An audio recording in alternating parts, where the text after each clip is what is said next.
Assalamualaikum warahmatullahi wabarakatuh. Selamat pagi dan selamat siang untuk anak-anak kelas 10. Kita bertemu lagi pada mata pelajaran Prakarya dan Kewirausahaan dengan sub kerajinan. Nah, hari ini kita masih akan melanjutkan materi pada bab perencanaan usaha kerajinan dengan inspirasi budaya lokal non-benda.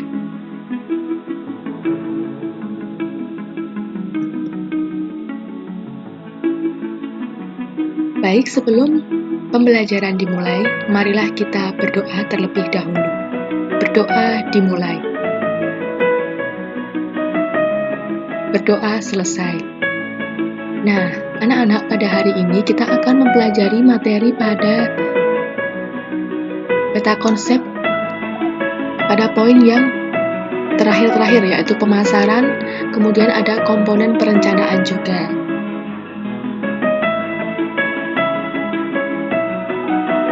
Nah, untuk materi-materi yang sekiranya penting dan bermanfaat, jangan lupa dicatat ya.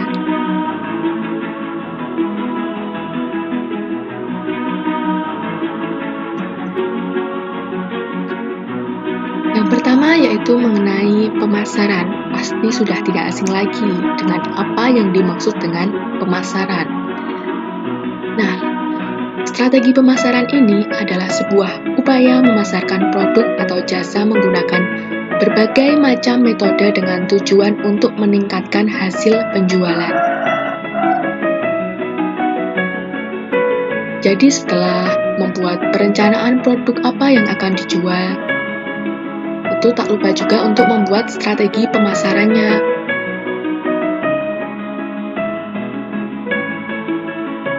Apakah nanti pemasaran melalui iklan atau dari mulut ke mulut, atau melalui koran, atau yang lain-lain. Nah, di sini juga ada faktor yang mempengaruhi strategi pemasaran. Ada dua faktor. Yang pertama ada faktor mikro, yang isinya ada perantara pemasaran, kemudian ada pemasok, pesaing, dan masyarakat. Jadi faktor mikro ini lingkupnya lebih kecil, hanya sekitar pada perusahaannya.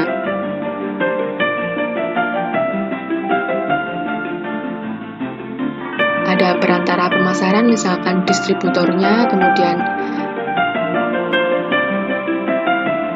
pemasok barangnya, kemudian pesaing dengan barang yang sejenis, dan masyarakat sekitar. Nah, untuk lingkup yang lebih besar ada faktor makro yang harus diperhatikan, yaitu ada demografi atau kondisi ekonomi, kemudian kondisi politik, kondisi teknologi, dan sosial budaya.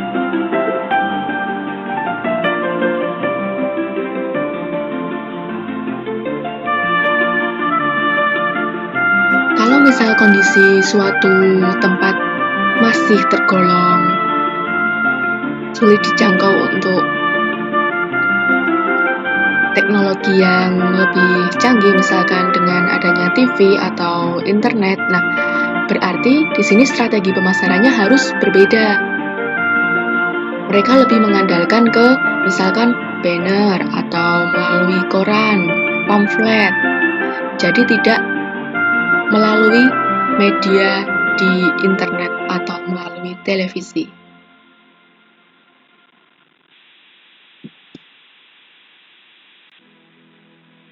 Hal-hal yang perlu diperhatikan untuk pemasaran di sini terbagi menjadi dua, ada dari sudut pandang penjual dan ada dari sudut pandang konsumen atau pembeli. Nah, kita akan membahas dulu yang pertama, dari sudut pandang penjual. Yang pertama, harus memperhatikan tempat yang strategis. Jadi produsen atau penjual ini apabila ingin memasarkan produknya harus memperhatikan memilih tempat yang strategis, misalkan di pinggir jalan raya, atau bisa juga memilih tempat yang sekitar di pusat kota. Intinya yang mudah dijangkau oleh masyarakat. bukan malah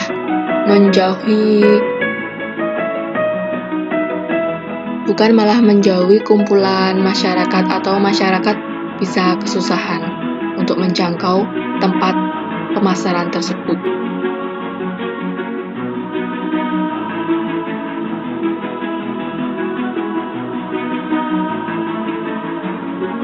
Kemudian yang kedua ada produk yang bermutu. Tentunya pemasaran akan berhasil apabila produk yang dipasarkan atau yang diproduksi ini merupakan produk yang bermutu, yang tentunya akan menarik konsumen untuk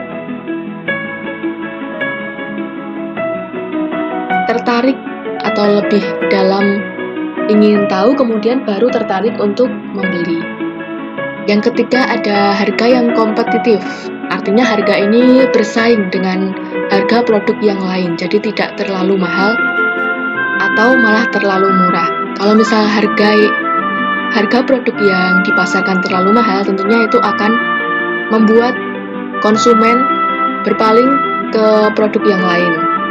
Kemudian kalau misal harga yang ditawarkan lebih murah atau cenderung sangat murah, malah dapat membuat pandangan konsumen ini memandang produk tersebut kurang bermutu atau mungkin bisa kurang awet, kurang baik, dan sebagainya. Kemudian yang keempat ada promosi yang gencar. Jadi seorang penjual atau produsen ini juga harus melakukan promosi yang gencar dengan berbagai media.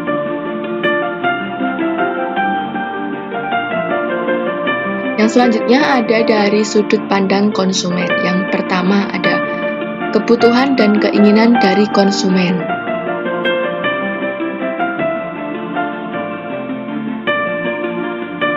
Jadi produsen kalau akan membuat produk yang akan dipasarkan ini harus memperhatikan apa sih sebenarnya kebutuhan dan keinginan dari konsumen. Apakah konsumen ini membutuhkan tas tote bag yang bercorak batik, atau membutuhkan kaos yang bergambarkan corak kerajaan-kerajaan di Indonesia? Nah, itu harus diperhatikan. Yang kedua ada biaya konsumen atau cost to the customer. Jadi produsen ini harus memperhatikan biaya konsumen yang mampu dibayarkan oleh konsumen untuk membeli barang ini sekitar pada nilai berapa sih? Jadi jangan terlalu mahal atau terlalu murah, yang sekiranya mereka mampu untuk membeli barang yang diproduksi. Yang ketiga ada kenyamanan. Produk yang dihasilkan ini apakah memiliki kualitas yang baik, bisa juga nyaman digunakan, itu harus diperhatikan. Yang keempat ada komunikasi. Jadi cara pemasarannya, cara promosi, cara berkomunikasi dengan konsumen ini juga harus diperhatikan. Misalkan untuk masyarakat kota yang lebih modern, mereka cenderung menggunakan gadget untuk mencari informasi, maka bisa memasarkan produk melalui internet. Kemudian untuk kawasan yang masih belum terjangkau dengan internet, bisa masih menggunakan cara-cara yang lebih simpel tanpa menggunakan internet tadi.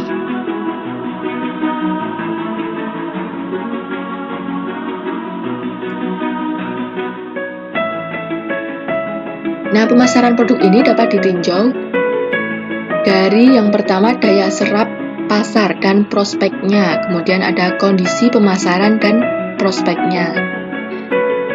Jadi ketika membuat produk ini harus memikirkan ke depannya prospeknya bagaimana, apakah lingkungan sekitar tersebut atau pasarnya itu mampu menyerap produk yang kita hasilkan.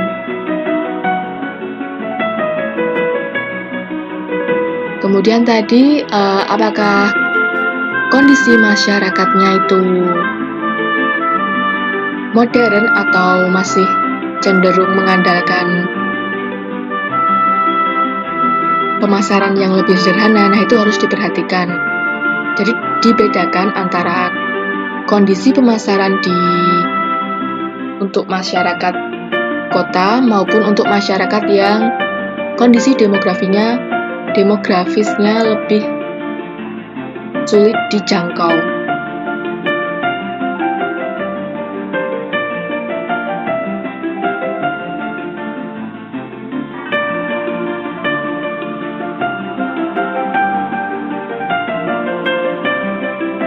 Nah, selanjutnya ada komponen perencanaan. Komponen perencanaan usaha ini diperlukan bagi setiap wirausahawan agar perusahaan dapat berjalan sesuai dengan harapan. Atau hal ini lebih dikenal dengan istilah yang namanya business plan. Nah, rencana bisnis ini menjadi alat untuk menyatakan keyakinan akan kemampuan sebuah bisnis dalam memperkenalkan brand atau merek. Dapat menghasilkan keuntungan yang memuaskan dan menarik bagi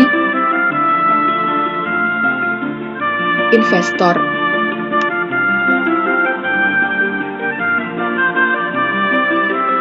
Komponen perencanaan usaha akan menjadi acuan bagi manajemen bisnis yang dibangun mulai tahap perencanaan produksi hingga pemasaran.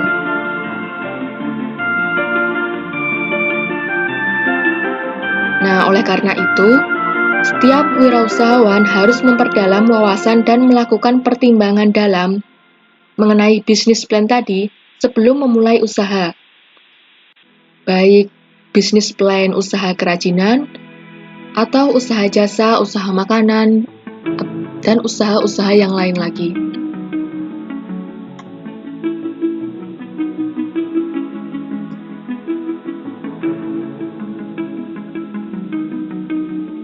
Nah, berikut ini ada komponen perencanaan usaha yang harus diketahui dan dipersiapkan ketika memulai sebuah usaha.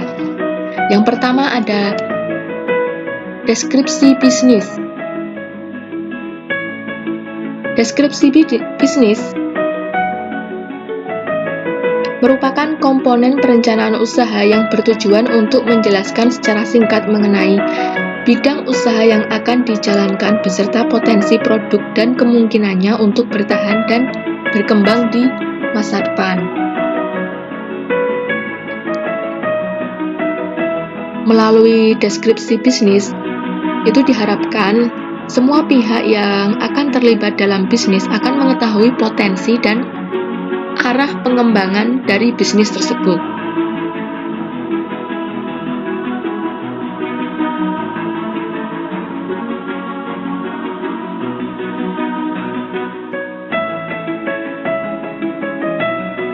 Untuk komponen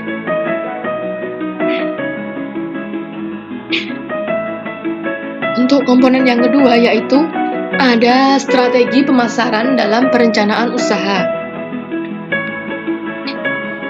Strategi pemasaran ini akan diambil dari hasil analisa pasar yang telah dilakukan dengan cermat. Analisa pasar menjadi kunci dan kekuatan yang harus digunakan untuk menciptakan target pembeli yang maksimal. Nah, salah satu analisa pasar yang dapat digunakan yaitu analisa SWOT atau analisis SWOT yang berfungsi untuk mengetahui keunggulan, kelemahan, peluang, dan ancaman bagi suatu produk yang sudah direncanakan tadi.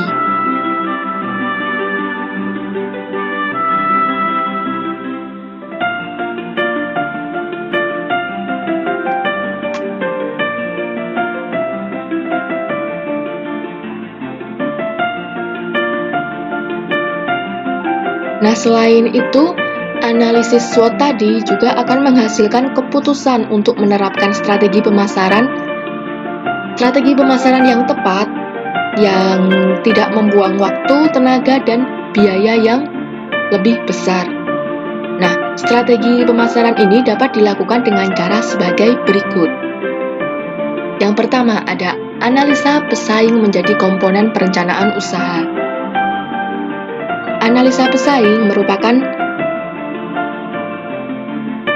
analisa yang digunakan untuk mengetahui kekuatan dan kelemahan pesaing atau yang biasa disebut kompetitor dalam satu pasar yang sama. Nah, jadi setelah menemukan kekuatan dan kelemahan dari produk lawannya atau dari produk kompetitornya, maka perusahaan ini dapat mencari strategi atau cara untuk memasarkan produk dengan strategi yang berbeda, yang tentunya lebih efektif dan efisien.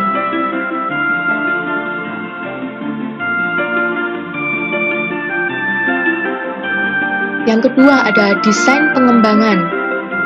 Desain pengembangan diperlukan oleh perusahaan untuk menunjukkan tahap perencanaan produk, grafik, pengembangan dalam konteks produksi, dan penjualan.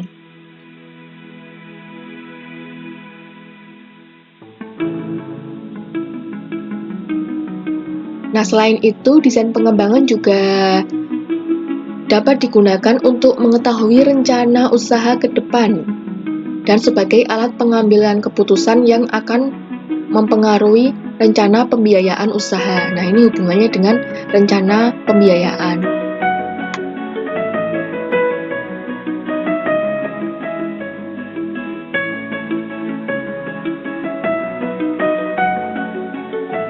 Cara yang ketiga ada rencana operasional dan manajemen. Rencana operasional dan manajemen ini dibuat dalam komponen perencanaan usaha untuk menjelaskan suatu usaha akan berjalan dan berkelanjutan. Rencana operasional dan manajemen ini berfokus pada kebutuhan logistik perusahaan, misalkan macam-macam tugas dan tanggung jawab dari tim manajemen. Nah, rencana operasional dan manajemen ini juga menunjukkan cara dan prosedur penugasan antar divisi dalam perusahaan. Selain itu, ada juga menunjukkan kebutuhan anggaran dan pengeluaran yang berkaitan dengan operasional perusahaan.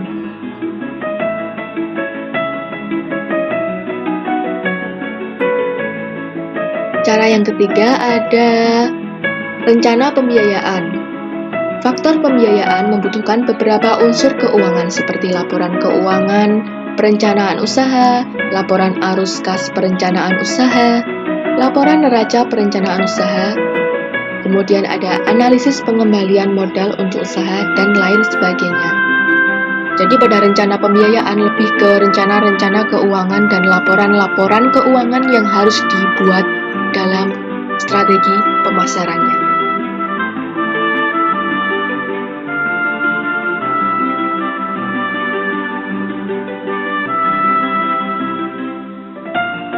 Alhamdulillah materi pada hari ini telah tersampaikan. Semoga dapat memberikan pemahaman bagi siswa-siswi kelas 10. Apabila ada pertanyaan dapat ditanyakan melalui Google Classroom atau bisa juga chat pribadi. Saya mohon maaf apabila ada kesalahan dalam tutur kata.